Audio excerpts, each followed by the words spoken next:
Arnold Schwarzenegger, एक ऐसा इंसान जिसने जिस भी फील्ड में कदम रखा उसमें टॉप तक पहुंचा। Body building, modelling, business, acting, politics, military, हर फील्ड में।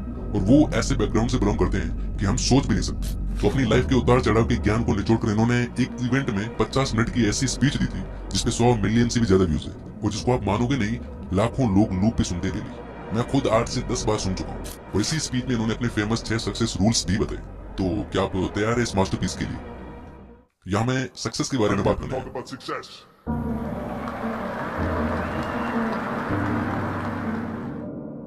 या स्टेज पे मैं यही अपने पहले 3 रूल्स की बात करूंगा और फिर आगे बाकी के लास्ट 3 रूल्स के बारे में। सक्सेस का पहला रूल, आपके पास एक गोल, एक विजन होना चाहिए। अगर तुम्हारे पास एक गोल नहीं है, एक विजन नहीं है, तो तुम्हें पता नहीं चलेगा कि तुम्हें कहाँ जाना है, और फिर तुम भटकते रहोगे और कभी वहां नहीं पहुंच पाओगे जहां तुम्हें जाना है। तो मैं बहुत फॉर्चुनेट था कि मेरे पास किसी तरह से एक विजन था। मेरा जन्म सेकेंड वर्ल्ड वॉर के बाद साल 1947 में ऑस्ट्रिया में हुआ था। बड़े होते समय मुझे वहां का वातावरण पसंद नहीं था। मैं कैसे भी करके वहां से निकलना चाहता था, क्योंकि मैं अपने आप को एक फार्मर, फैक्ट्री के एक मजदूर या किसी ऐसे मामूली काम में देख ही नहीं पाता था। मेरे पेरेंट्स चाहते थे कि मैं वहीं रहूं, शादी करूं, बच्चे पालूं और उनकी जैसी सिंपल लाइफ जीऊं, पर ये उनके सपने थे, मेरे नहीं।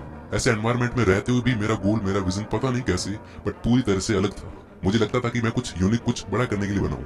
मुझे याद है जब मैं 11 साल का था और एक दिन स्कूल गया, वहां उन्होंने एक डॉक्यूमेंट्री दिखाई अमेरिका के बारे में। उसमें दिखाई गए थे लंबे लंबे स्काई स्क्रैपर्स, ऊंची बिल्डिंग्स, बड़ी बड़ी ब्रिजेस, 6 लेन हाईवेज। और ये सब देख के मेरे दिमाग में एक ही बात थी, यही वो जगह है जहां मुझे जाना है, जहां मुझे रहना है। मेरे को वहां रहना ही नहीं था, मैं अमेरिका जाना चाहता था। पर सवाल ये था कि अमेरिका कैसे जाए। उस जमाने में वो ट्रिप बहुत महंगी थी, आज के जैसा बिल्कुल भी नहीं था। तो एक दिन स्कूल के बाद मैं एक स्टोर के पास से गुजरा जो अमेरिकन चीजें बेचता था। तो वहां मैंने एक मैगजीन देखी जिसके कवर पे था रेग पार्क। वो 3 टाइम मिस्टर यूनिवर्स था और मैंने उससे मूवी में भी देखा था। और उस मैगजीन की कवर पे लिखा था कैसे रेग पार्क मिस्टर यूनिवर्स बना एक सुपरस्टार। मैंने उस मैगजीन को खरीदा और घर आ गया और फिर उसे बार बार पढ़ा। उसमें सब कुछ था, रेग पार्क का ट्रेनिंग प्लान, कैसे इंग्लैंड के एक फैक्ट्री टाउन में वो रोज 3-4 घंटे वर्कआउट करता था, mister Europe, mister great Britain और फिर मिस्टर यूनिवर्स जीता, और आखिर में कैसे उसे हरक्यूलिस की मूवी मिली। मैंने पढ़ के सोचा, वाह, ये तो मेरी लाइफ का ब्लूप्रिंट है। मुझे भी रेग पार्क की तरह बॉडी बिल्डिंग चैंपियन बनना, मूवीज में आना, करोड़पति बनना और फेमस होना। क्या तुम जानते हो कि कितना एक्साइटिंग फील हुआ था मुझे जब मुझे पता था कि मैं कहाँ जा रहा हूँ। सोचो, ज्यादातर लोगों को पता नहीं होता कि वो कहाँ जा रहे हैं, पर मुझे पता था कि मैं बनूंगा एक बॉडी बिल्डिंग चैंपियन, बिल्कुल उस सुपरस्टार की तरह। मैं बहुत रिलैक्स फील कर रहा था, क्योंकि जब तुम्हारे पास एक गोल, एक विजन होता है तो सब कुछ आसान हो जाता है। एक सर्वे के मुताबिक अमेरिका के 74% लोगों को अपनी नौकरी पसंद ही नहीं है, क्योंकि वो जॉब इसलिए नहीं कर रहे हैं क्योंकि उनकी वो ड्रीम जॉब है या फिर उस जॉब तक वो अपने पैशन को फॉलो करते हुए आए हैं। नहीं नहीं नहीं, बल्कि वो बिना किसी गोल के, बिना किसी डायरेक्शन के घूम रहे थे। उन्हें यहाँ वहाँ कहीं पर बहुत सारी जॉब ओपनिंग्स दिखाई दी, तो उन्हें लगा कि चलो अप्लाई कर देते। तो उन्होंने अप्लाई कर दिया, कुछ एक में वो सिलेक्ट हो गए, तो बस काम करना शुरू कर दिया, क्योंकि सीधी सी बात है, बिल्स पे करने के लिए काम तो करना पड़ता है। तो बस उन्होंने काम करना शुरू कर दिया। लेकिन जब काम करना शुरू किया तो उन्हें काम करते करते समझ में आया कि ये तो एक बहुत ही बोरिंग रूटीन बन गया, काम करने में मजा ही नहीं आ रहा था। अब क्या करें? सोच के देखो, सिर्फ 26% लोग अपने काम को पसंद करते हैं और पूरे पैशन के साथ कर रहे हैं, सिर्फ 26% लोग। इसलिए मुझे खुशी थी, बिकॉज मुझे पता था कि मुझे क्या करना है। जब मैं घंटों हैवी वर्कआउट करता था तो लोग मुझे देखते थे और कहते थे, आप तो 5-5, 6-6 घंटे वर्कआउट करते हो, मगर आपके चेहरे पर हमेशा एक स्माइल दिखाई देती। जबकि दूसरे लोग जो आपके जितना ही मेहनत करते हैं, उनके चेहरे पर हमेशा 12 बजे रहते हैं। ऐसा क्यों होता है? तो मैं कहता था, सिंपल, मुझे बस अपना एक टारगेट दिखाई देता है और मैं उस टारगेट के लिए ये सब कुछ करता हूँ। मिस्टर यूनिवर्स, मेरे सामने मिस्टर यूनिवर्स का गोल था। मेरा हर रेपिटेशन, हर सेट, हर एक्सरसाइज मुझे उस गोल की तरफ एक कदम और पास ले जा रहा था। मैं एक्साइटमेंट के कारण रात को सो नहीं पाता था, सोचता रहता था कि कब फिर से जिम जाकर वो 500 पाउंड स्क्वाट कर पाऊंगा। मैं एक्साइटेड रहता था हर दिन जाकर वो 500 पाउंड बेंच प्रेस करने के लिए। मैं चार्ज रहता था कि कितना जल्दी सुबह हो और मैं सेटअप के 2000 रेपिटेशंस फिर से कर पाऊंगा। 20 साल की उम्र में पहली बार लंदन गया और मिस्टर यूनिवर्स कॉन्टेस्ट जीता, वो भी youngest contestant of mister universe. और इतना सब कुछ मैं कर पाया क्योंकि मेरा एक गोल था, एक विजन था। तो लाइफ में एक पर्पस होना बहुत जरूरी है, और चाहे आपकी कोई सी भी फील्ड हो, ये फॉर्मूला हर जगह काम करता है। मेरे साथ एक्टिंग में भी ऐसा ही था। जैसे Conan the barbarian movie shoot करते वक्त मैं एक स्वॉर्ड हाथ में पकड़ के बिना कपड़ों के चट्टानों पर क्रॉलिंग कर रहा था। मेरे घुटने और कोहनियां छिल गई थी, खून निकल रहा था। 10 टेक्स के बाद डायरेक्टर ने मुझसे कहा, एंड मुझे माफ करना पर एक और क्लोजअप चाहिए, तो क्या तुम कर सकते हो? मैंने जवाब दिया, मुझे कोई दर्द नहीं हो रहा, क्योंकि मैं दिमाग में वो सीन विजुलाइज कर रहा हूँ कि जब ये सही से हो जाएगा तो कैसा लगेगा। इसलिए चाहे 50 टेक्स लगे या 100, मुझे फर्क नहीं पड़ता। मैं वो परफेक्ट सीन का विजन देख रहा था, जब तक सही नहीं मिलता मैं करता रहूंगा। इसी तरह पॉलिटिक्स में भी मेरा विजन बिल्कुल क्लियर था। मैं कैलिफोर्निया का लीडर बनूंगा। और यही था जो मैं ज्यादा से ज्यादा कर सकता था, क्योंकि मैं अमेरिका में पैदा नहीं हुआ था तो प्रेसिडेंट नहीं बन सकता था। तो कैलिफोर्निया जो दुनिया का 5th लार्जेस्ट इकोनॉमी है, उसका गवर्नर बनना मेरे लिए बहुत बड़ा अचीवमेंट था। यहाँ तक कि लोग कहते थे कि ये तुमसे नहीं होगा, तुम छोटी पोजीशन के लिए ट्राई क्यों नहीं करते। पर मैंने सीधे गवर्नर बनने के लिए रेस ज्वाइन की और 2 महीने बाद जीत भी गया, क्योंकि मुझे पता था कि एग्जैक्टली क्या क्या चेंजेस लाने हैं कैलिफोर्निया में। एक चीज मैं आपको बता दूं कि अपने गोल को विजुलाइज करने से और उसके पीछे फोकस्ड तरीके से काम करते रहने में एक तरह का मजा आने लगता है। फिर वो दौड़ भाग थकान नहीं, मजा देती है, आप थक नहीं सकते। तो ये था रूल नंबर 1, चाहे आप जो कुछ भी करो, आपके पास एक विजन, एक पर्पस होना ही चाहिए। सक्सेस का दूसरा रूल, पैसिमिस्ट लोगों की मत सुनो। जब मैं अमेरिका जाने और बॉडी बिल्डिंग चैंपियन बनने की बात करता था तो मेरे माँ बाप और सब लोग कहते थे ये इम्पॉसिबल है, पैसा कहाँ है, बिना पैसे के वहां जाके करेगा क्या, अमेरिका में कोई तेरा वेट नहीं करेगा, वहाँ पहले से ही बड़े बड़े बॉडी बिल्डर्स हैं। पर मैंने प्रूव किया कि ये हो सकता है, क्योंकि लोग इम्पॉसिबल बोलते थे, मैं सुनता था पॉसिबल। क्योंकि मैं मानता हूँ, जैसा नेल्सन मंडेला ने कहा है, सब कुछ इम्पॉसिबल होता है जब तक कोई करके ना दिखाए। तो मैंने सोचा मैं ही वो कोई बनूंगा, पहले कभी नहीं हुआ, ठीक है तो मैं करूंगा। लोगों के नो को मैंने यस समझा। और बॉडी बिल्डिंग के बाद जब मैंने मूवीज ज्वाइन करने की कोशिश की, तब भी यही सेम चीजें बोली गई।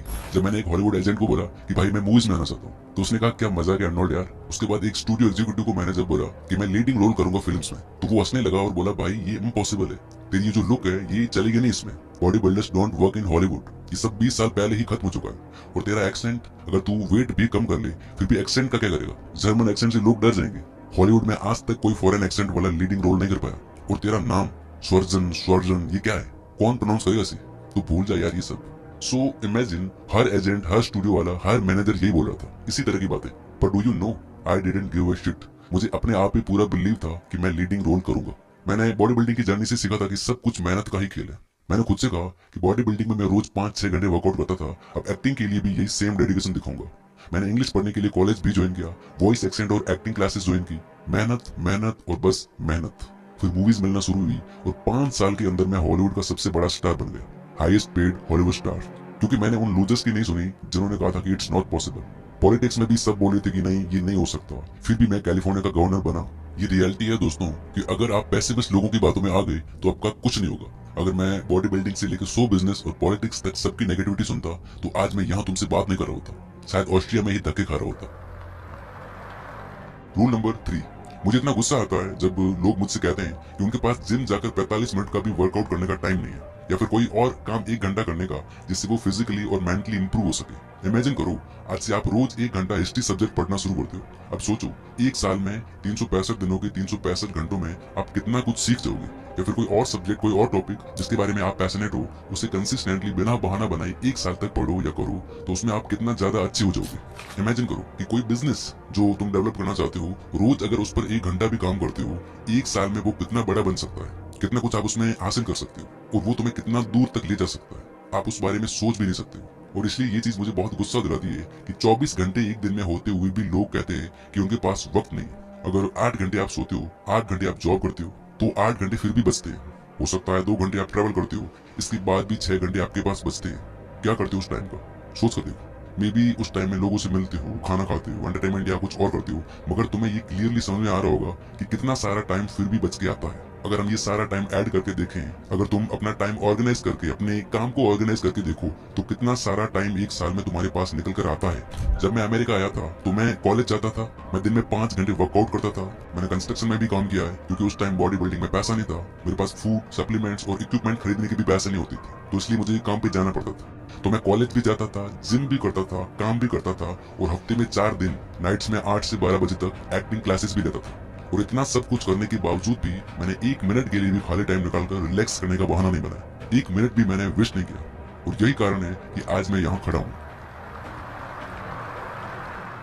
मोहम्मद अली, उनको मैंने अपनी आंखों से जिम में रगड़ रगड़ के मेहनत करते हुए देखा है। एक बार की बात है कि एक स्पोर्ट्स रिपोर्टर ने उनको जिम में सिटअप्स करते हुए देखा, तो पूछा कि वो रूटीन में कितने सिटअप्स कर लेते हैं। तो मोहम्मद अली ने बड़ा कमाल का जवाब दिया। उन्होंने कहा वो काउंटिंग ही तब स्टार्ट करते हैं जब बॉडी पेन करने लगती है। इसको बोलते हैं हार्डवर्क। हार्डवर्क से कोई नहीं बच सकता अगर वो लाइफ में कुछ करना चाहता है तो। कोई फर्क नहीं पड़ता कि तुम कितने बड़े बाप की औलाद हो, रगड़ के मेहनत करो। कोई मैजिकल पिल नहीं है जैसे तुम खा लोगे, या कोई सक्सेस का मंत्र नहीं है जिसका तुम जाप कर लोगे तो जाकर के तुम सक्सेसफुल हो जाओगे। इस दुनिया में कोई शॉर्टकट नहीं है, कोई मैजिक नाम की चीज नहीं है। वर्क वर्क और वर्क, यही एक तरीका है। रूल नंबर 4, मुझे प्लान बी से नफरत है, और मैं बताता हूँ कि ऐसा क्यों है। क्योंकि हमारे पास काम करने वाले कम और डाउट करने वाले ज्यादा है। हमारे आसपास ऐसे बहुत से लोग हैं जो कहेंगे no you can't do it, ये करना इम्पॉसिबल है। ऐसे डाउट करने वाले और हमारे कॉन्फिडेंस को तोड़ने वाले लोग हमारी लाइफ में हर स्टेज पर मिलेंगे। इसमें कोई प्रॉब्लम नहीं है, लेकिन प्रॉब्लम तब आती है जब हम खुद पर डाउट करने लग जाते हैं और हमें प्लान बी की जरूरत फील होने लगती है। सेल्फ डाउट सबसे डेंजरस चीज है, क्योंकि अब तुम कह रहे हो कि अगर मेरा प्लान ए काम नहीं करेगा तो मेरे पास बैकअप में प्लान बी होना चाहिए, तो मेरे पास है भी। यानी जैसे ही तुमने प्लान बी के बारे में सोचना शुरू किया, तुम्हारी एनर्जी, तुम्हारा पूरा का पूरा अटेंशन डाइवर्ट हो गया किस तरफ? प्लान ए से प्लान बी की तरफ। अब अगर तुम प्लान ए को करते हुए या प्लान ए करने से पहले प्लान बी के बारे में सोचते हो, तो इसका मतलब ये हुआ कि तुमने अपने प्लान ए को 100% दिया ही नहीं। जब 100% दिया ही नहीं तो वो तो फेल हो गई ना। और एक और बात सीख लो, जब हम बिना सेफ्टी नेट के खेलते हैं तो हम ज्यादा अच्छे से परफॉर्म कर पाते हैं। एक प्रोडक्टिव प्रेशर होता है हम पर, जो हमें अपना 100% देने पर मजबूर करता है। तो अगर तुम्हारे पास प्लान बी है तो खुश मत हो कि वाह मेरे पास 2 प्लान बी है, अगर प्लान ए फेल हो गया तो मैं सेफ हूँ। ये कोई अच्छी बात नहीं है। नफरत है मुझे इस एटीट्यूड से। इस तरह काम करने से आपका प्लान बी फिर से प्लान ए बन जाएगा, जो कि फेल हो जाएगा।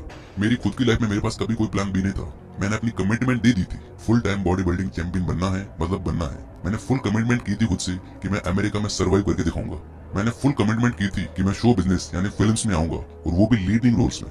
मैं हार्डवर्क करूंगा और तब तक करता रहूंगा जब तक मैं अपने गोल को अचीव नहीं कर लेता। सेम रूल मैंने पॉलिटिकल करियर में भी फॉलो किया। तो कुल मिला के मेरी बात मानो तो प्लान बी मत रखो, क्योंकि ऐसा करने से आप खुद का ही नुकसान कर रहे हो और अपनी ही सक्सेस के चांसेस और कम कर रहे हो। लोग प्लान बी क्यों रखते पता है? क्योंकि उन्हें डर लगता है कि मेरा प्लान ए फेल हो गया तो क्या होगा। इसीलिए रूल नंबर 5, हारने से मत डरो, क्योंकि फेल होने में कोई बुराई नहीं है। बड़े से बड़ा आदमी जिसके बारे में तुमने सुना है, वो कई बार फेल होने के बाद वहां पहुंचा है जहां वो आज है। तुम्हें फेल होना ही पड़ेगा अगर सक्सेस की सीढ़ियां चढ़नी है तो। ऐसा कोई सक्सेसफुल इंसान नहीं है जो फेल नहीं हुआ। जो हार नहीं सकता वो कभी जीत भी नहीं सकता। बास्केटबॉल प्लेयर माइकल जॉर्डन से एक इंटरव्यू में एक बार पूछा गया कि आज आप वर्ल्ड के ग्रेटेस्ट बास्केटबॉल प्लेयर हो, how does it feel? Michael Jordan ने कहा, वेल आप मेरी सक्सेस के बारे में बात कर रहे हो, आपने मेरे फेलियर्स का जिक्र नहीं किया। मगर मुझसे पूछो तो मैंने ग्रेटेस्ट बास्केटबॉल प्लेयर बनने से पहले एनबीए गेम्स खेलते हुए 9000 शॉट्स मिस किए थे। 9000, कैन यू इमेजिन? तो क्या वो फेलियर थी? नहीं, वो उस टाइम तक भी all time greatest basketball player थे, मगर वो 9000 बार फेल भी हुए। समझ रहे हो? जितने बड़े फेलियर्स होंगे उतनी ही बड़ी सक्सेस होगी। मैं खुद बॉडी बिल्डिंग कॉम्पिटिशन्स में फेल हुआ हूँ, वेट लिफ्टिंग कॉम्पिटिशन्स में फेल हुआ हूँ, पावर लिफ्टिंग कॉम्पिटिशन्स में भी फेल हुआ हूँ। मैंने ऐसी मूवीज भी की है जो किसी ने नहीं देखी, बकवास थी और बकवास रिव्यूज मिले थे। मैं इलेक्शंस में भी बहुत बुरी तरह से हारा हूँ। हम सब हारते हैं, इट्स ओके। मगर क्या ओके नहीं है पता है? मैं बताता हूँ। हारने के बाद फिर से खड़ा नहीं होना, ये ओके नहीं है। फिर से फेल होने के डर से एफर्ट नहीं लगाना, ये ओके नहीं है। खुद की किस्मत या दूसरों को ब्लेम करना, ये ओके नहीं है। अपने वीक पॉइंट्स पे काम नहीं करना, ये ओके नहीं है। वही गलती फिर से दोहराना, ये ओके नहीं है। सिर्फ ऐसा आदमी ही लूजर होता है। विनर्स फेल होते हैं, उठते हैं, फेल होते हैं, फिर उठते हैं। इस तरह कभी भी उठने में फेल नहीं होते, इसलिए यही असली विनर्स होते हैं। इसलिए कहता हूँ, हारने से मत डरो। क्यों? क्योंकि हारने की चिंता करोगे तो वहीं रह जाओगे। लाइफ में अच्छे डिसीजंस नहीं ले पाओगे, काम पे फोकस्ड नहीं रह पाओगे, और इस तरह लाइफ में कहीं नहीं पहुंच पाओगे। यानी हारने के डर से आप वो कर ही नहीं पाओगे जो आप करना चाहते हो। Relax, it's okay to fail. फिर से अपनी जी जान लगा दो, जो भी है तुम्हारे पास सब कुछ लगा दो। आज नहीं तो कल, देर से ही सही, लेकिन सक्सेस को तुमसे कोई अलग नहीं कर सकता। और छठा नियम है, ये सब करने के दौरान या इसके बाद जब आप कामयाब हो जाओ, जब आपके पास वो सब हो जो आपने चाहा था, तो जरूरतमंदों को और सोसाइटी को वापस लौटाना, किसी भी तरह से कंट्रीब्यूट करना समाज में, क्योंकि ये भी सक्सेस का एक इम्पोर्टेंट रूल है जो आपको अंदर से सक्सेसफुल फील करवाता है।